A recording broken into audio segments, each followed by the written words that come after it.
has been very difficult, and it also has been very sad. It has been very sad for me. There's moments when I can't cry in front of my kids because I don't want to make them sad, but there has been a lot of moments when I feel so freaking helpless and I just want to scream and smash the fucking wall because I miss them and because they don't deserve to experience what they've been experiencing. Like, I made a lot of mistakes and my kids have been paying for my mistakes, but I'm trying to, like, in some other way to make up for my absence. And I have to say that they're very resilient and I'm very proud of them because they waited for me for 17 years and then here I go and I get deported. And they're still like, you know what? At least you're free. Like, they're able to see the positive in everything. Obviously, they want to see me. I don't feel like I'm entitled to anything, right? Even though I was young when I committed my crime and I was coerced by my kid's father, I feel that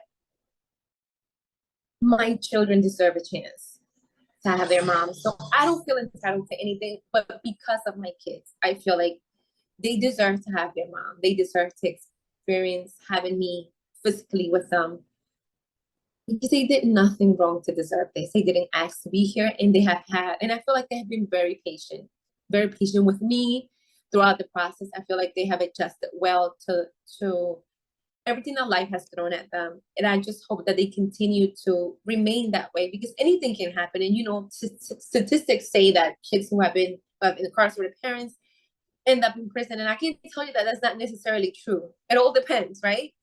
But I feel like my kids are so deserving of their mom. They're so deserving of everything that they want because so far they've done everything that is expected and required of them.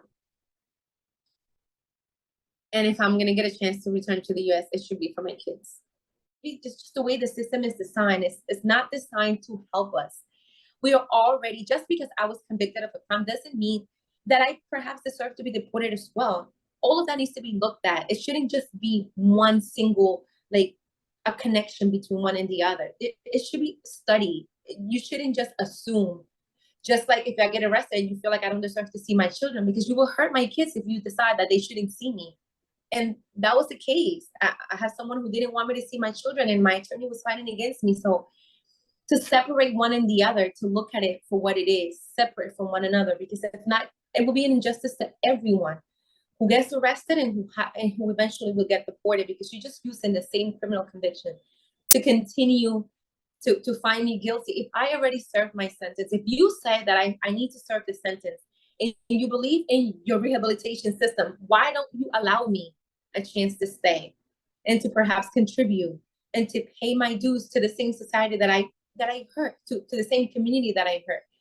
So it's just I feel like they need to separate it, look at it separately, not all together, because in the end, you're not only affecting me, you're affecting my family, you're affecting my children,